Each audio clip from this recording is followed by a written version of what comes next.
Good morning, everyone. Today I am going to start the new chapter, non-aqueous titration. अब देखिए non aqueous titration होता क्या है। आपने देखा है नॉन एक्वस मतलब क्या होगा। एक्वस मतलब होता है वाटर, नॉन एक्वस मतलब कोई भी ऑर्गेनिक अदर देन वाटर। ठीक है, वाटर रहेगा तो हम लोग क्या बोलेंगे एक्वस, नॉन एक्वस को बोलेंगे वाटर नहीं रहेगा। ठीक है, तो कुछ कुछ सॉल्वेंट अधिकतर हमने किसमें यूज हमें क्या करते हैं यूज करते हैं solvent as a water use करते हैं अधिकतर। ठीक है, तो किसी किसी केस में हम लोग जो यूज करता है हम लोगों को नॉन एक्वस सॉल्वेंट यूज। ठीक, तो the non aqueous titration is the type of titration in which we use the solvent other than aqueous solvent. Non aqueous titration क्या होगा, नॉन एक्वस टाइट्रेशन में लोग जो करते हैं यूज, उसमें हम लोग क्या करते हैं other than water as a solvent use करते हैं। अधिकतर टाइट्रेशन में हम लोग उसको water as a solvent use करते हैं। ठीक है, तो इस केस में क्या करेंगे जिसमें हम लोग नॉन एक्वस वाला यूज करेंगे सॉल्वेंट, ठीक है, अदर देन वाटर, उसको हम लोग क्या बोलेंगे। जिस टाइट्रेशन में हम लोग अदर देन वाटर यूज कर रहे हैं एज ए सॉल्वेंट तो क्या बोलेंगे नॉन एक्वस टाइट्रेशन। ठीक है,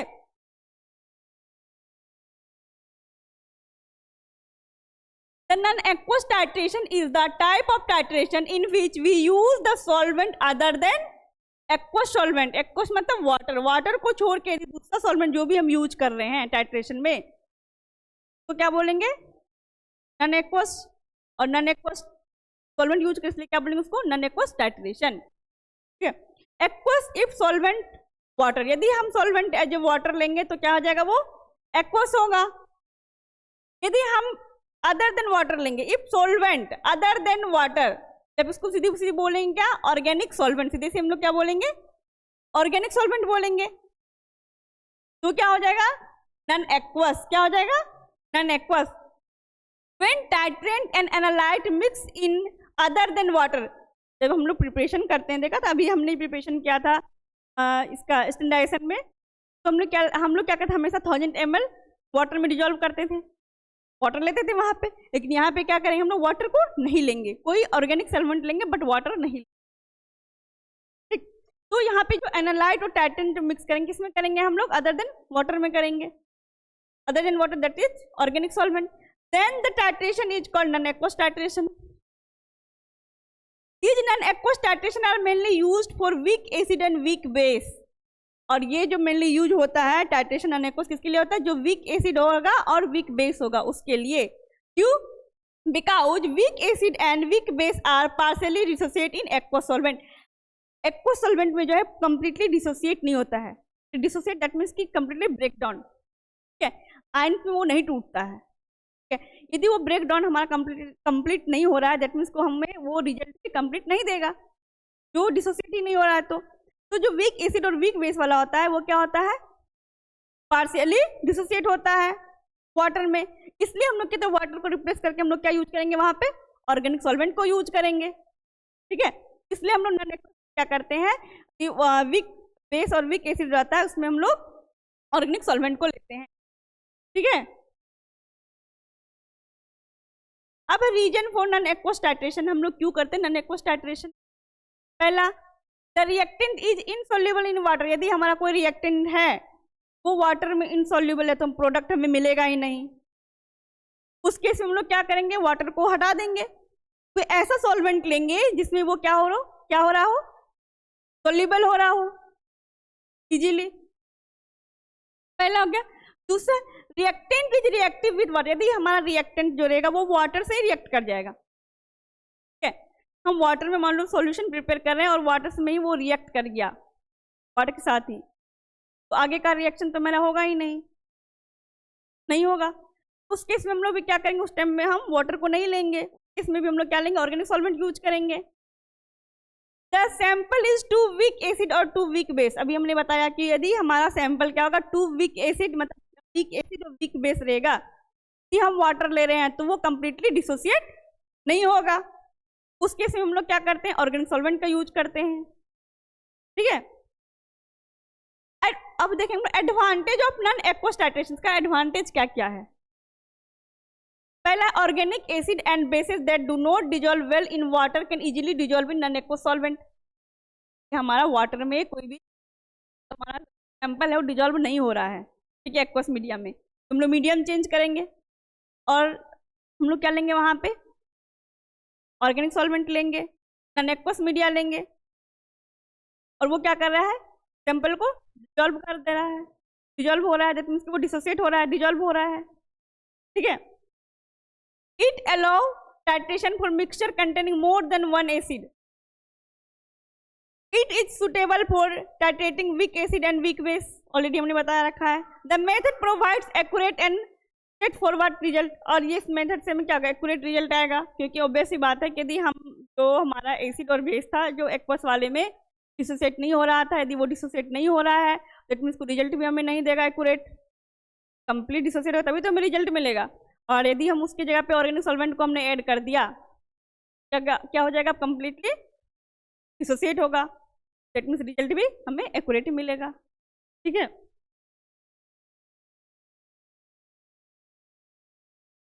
अब लेकिन disadvantage of non aqueous titration, non aqueous solvent are usually costly. का डिसएडवांटेज, वाटर तो इजीली हमें मिल जा रहा है, फ्री में भी मिल जा रहा है, लेकिन ऑर्गेनिक सॉल्वेंट खरीदने के लिए पैसे चाहिए, है ना। तो क्या यूजुअली, और ऊपर से कॉस्टली भी होता है। यदि हम डिस्टिल वाटर खरीदने जाए तो हमें मिल जाएगा कम पैसे में भी, लेकिन ऑर्गेनिक सॉल्वेंट खरीदने जाएंगे तो कम पैसे में तो नहीं मिलेगा, तो एज कंपेयर वाटर वो कॉस्टली होगा। एंड दूसरे number, solvent that are volatile may cause environment pollution. अब देखो ऐसा सॉल्वेंट जो क्या है, वोलेटाइल नेचर का हो, ठीक है। वोलेटाइल नेचर दैट मीन्स कि जो इन्वायरमेंट के कांटेक्ट में आने से क्या करे, इवोपरेट हो जाए। यदि इन्वायरमेंट में इवोपरेट हो रहा है, ठीक है, तो इन्वायरमेंट में क्या करे, पॉल्यूशन काउज करेगा। Indicator must be specially prepared in an aqueous environment. अब जो किसका जो इंडिकेटर होगा स्पेशली किसमें प्रिपेयर होगा, नॉन एक्वस में प्रिपेयर होगा, नॉन एक्वस इन्वायरमेंट में प्रिपेयर करना होगा। अब हम क्या पढ़ेंगे, सॉल्वेंट, क्या पढ़ेंगे, सॉल्वेंट, ठीक है। अब नॉन एक्वस में जो सॉल्वेंट, कौन कौन सॉल्वेंट होता है, कितने टाइप्स उसका होता है, उसके बारे में हम डिटेल से पढ़ेंगे। अब solvent play an important role in non aqueous titration because the solvent support the dissociation of weak acid और वीक बेस। सॉल्वेंट क्या कर रहा है, इंपॉर्टेंट रोल प्ले कर रहा है टाइट्रेशन में, क्यों, क्योंकि जो है ये सपोर्ट किसको करता है, वीक बेस और डिसोसिएट होने में। Alter the behaviour of analyte, वो क्या करता है, उसके बिहेवियर उसका चेंज करता है। यदि वो डिसोसिएट नहीं हो रहा, अब डिसोसिएट हो रहा है तो उसका बिहेवियर तो चेंज होगा ही, ठीक है। Non aqueous solvent majorly classify into 4 type. Majorly कितने टाइप में क्लासीफाई किया गया है, 4 टाइप में। कौन कौन सा है, protophilic solvent, protogenic solvent, amphoteric solvent and aprotic solvent. कितने टाइप का नॉन एक्वस सॉल्वेंट है, 4 टाइप्स के। कौन कौन से हैं, protogenic, protophilic and amphoteric and aprotic solvent. अब हम लोग एक एक करके सारे के बारे में पढ़ेंगे, ठीक है। पहले प्रोटोफिलिक सॉल्वेंट, ये क्या होता है, दीज आर दो solvent which are basic in nature. ऐसा सॉल्वेंट जो किस नेचर का हो, बेसिक नेचर का हो, ठीक है। प्रोटोफिलिक सॉल्वेंट दीज आर, ये ऐसा सॉल्वेंट है किस नेचर का है, वो बेसिक नेचर का है। These solvent are used for dissolve acidic analyte, that means कि वीक एसिड बोल सकते हैं, ठीक है, क्योंकि मेनली वीक एसिड और वीक बेस के लिए यूज हो रहा है। और ये बोल रहा है क्या, एसिडिक एनालाइट, दैट मीन्स कि हम लोग वहाँ पे वीक एसिड ले सकते हैं। These solvent are used for dissolve, यदि हमें वीक एसिड वाले को डिजॉल्व करना रहेगा तो हम लोग इसको लेंगे, प्रोटोफिलिक सॉल्वेंट को लेंगे, जो किस नेचर का होगा, बेसिक नेचर का होगा, ठीक है। These possess high affinity for proton, ये क्या करता है, हाई एफिनिटी प्रोटोन है, ठीक है। फॉर एग्जाम्पल अगर liquid ammonia, ketones and amine और पैरिडीन, ये किसका एग्जाम्पल है, प्रोटोफिलिक सॉल्वेंट का, liquid ammonia, ketones, amines and pyridine. दूसरा हमारा है प्रोटोजेनिक सॉल्वेंट, ये क्या है, प्रोटोन जनरेटर है, ठीक है। दीज आर दो solvent which are acidic in nature. अब जस्ट इसका अपोजिट हो जाएगा नीचे वाला, प्रोटोफिलिक का अपोजिट क्या होगा, प्रोटोजेनिक हो जाएगा। अब देखें, the word protogenic stand for proton generator, ये क्या करता है, प्रोटोन को जनरेट करता है। दीज आर दो solvent which are acidic in nature, किस नेचर का होता है, ये एसिडिक नेचर का होता है, this solvent are use for dissolve basic analyte, मतलब वीक बेस। यदि हमें वीक बेस के एनालाइट को डिजोल्व करना रहेगा देन हम लोग क्या यूज करेंगे, प्रोटोजेनिक सॉल्वेंट। यदि हमें एसिडिक एनालाइट को डिजोल्व करना रहेगा तो क्या यूज करेंगे, प्रोटोफिलिक सॉल्वेंट। ठीक है, अब देखो इसका एग्जांपल हो जाए प्रोटोजेनिक सॉल्वेंट का, sulphuric acid, formic acid, hydrogen fluoride में आएगा, ये प्रोटोजेनिक सॉल्वेंट में आएगा। ठीक है, अब हमारा है एम्फोटेरिक सॉल्वेंट। एम्फोटेरिक में मतलब दोनों रहेगा, दोनों कैरेक्टर रहेगा। अभी जो दो हमने पढ़ा दोनों कैरेक्टर इसके पास रहेगा, एम्फोटेरिक सॉल्वेंट के पास। These are those solvent which are able to donate as well as accept proton। अब क्या इसलिए क्या करेगा, इसके पास दोनों है ऑप्शन, डोनेट भी कर सकता है और एक्सेप्ट भी कर सकता है। ठीक है, These are those solvent which are able to donate as well as accept proton। They possess both protophilic and protogenic properties। अब देखो प्रोटोजेनिक एंड प्रोटोफिलिक का क्या क्या प्रॉपर्टीज था। प्रोटोफिलिक में हमने क्या देखा था, क्या देखा था प्रोटोफिलिक में, बेसिक नेचर का है। ठीक है, और दूसरा हमारा क्या था, ये एसिडिक नेचर का, मतलब दोनों कैरेक्टर उसमें आएंगे एम्फोटेरिक वाले में।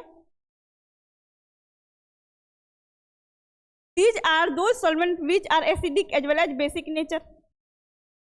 दोनों का जो कैरेक्टर था में आएगा, एम्फोटेरिक वाले में आएगा। ठीक है, for example alcohol, methanol, ethanol. ठीक है, ये सब क्या हो जाएगा, एम्फोटेरिक सॉल्वेंट हो जाएगा।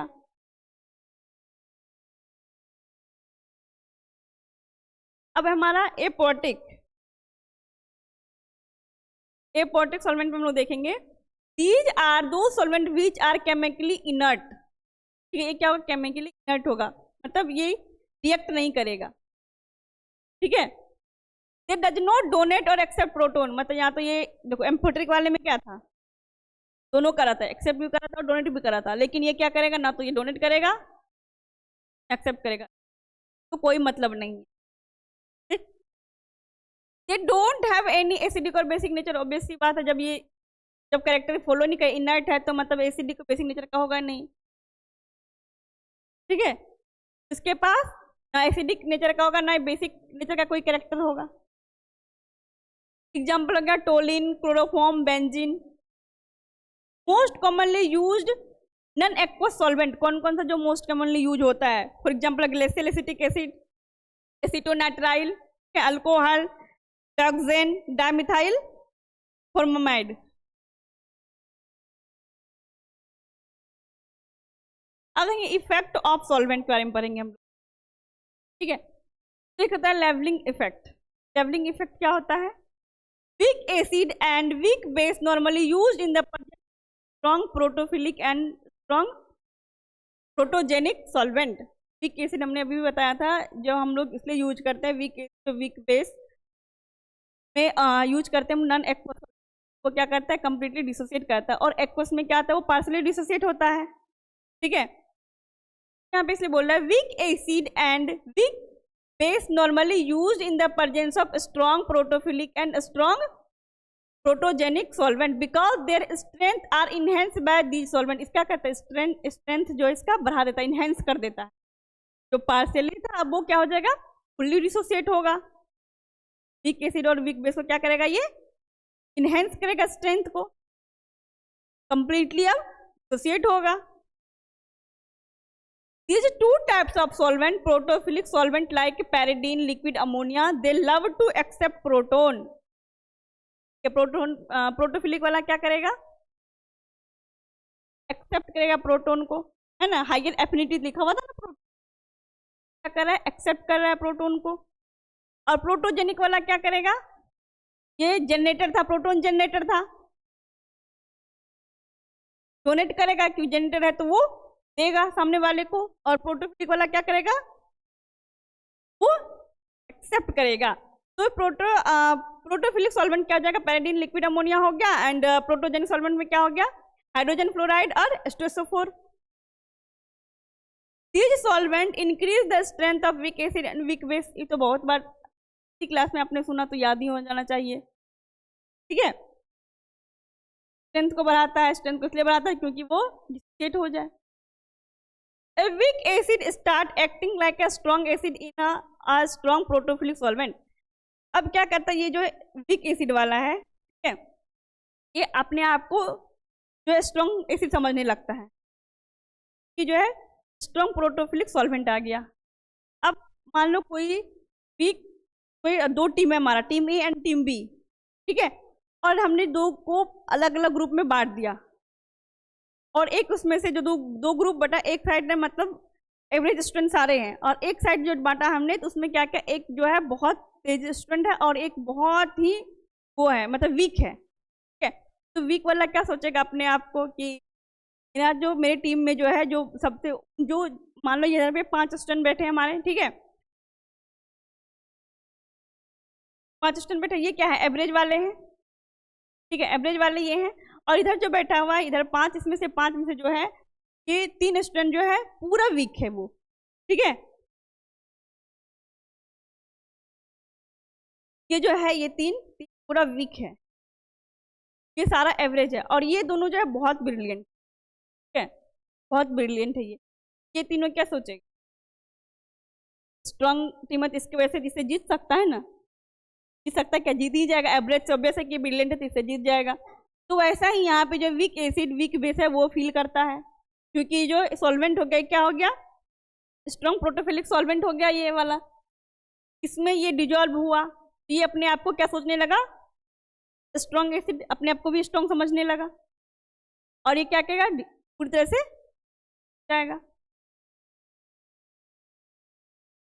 A weak base start acting like a strong base in a strong protogenic solvent।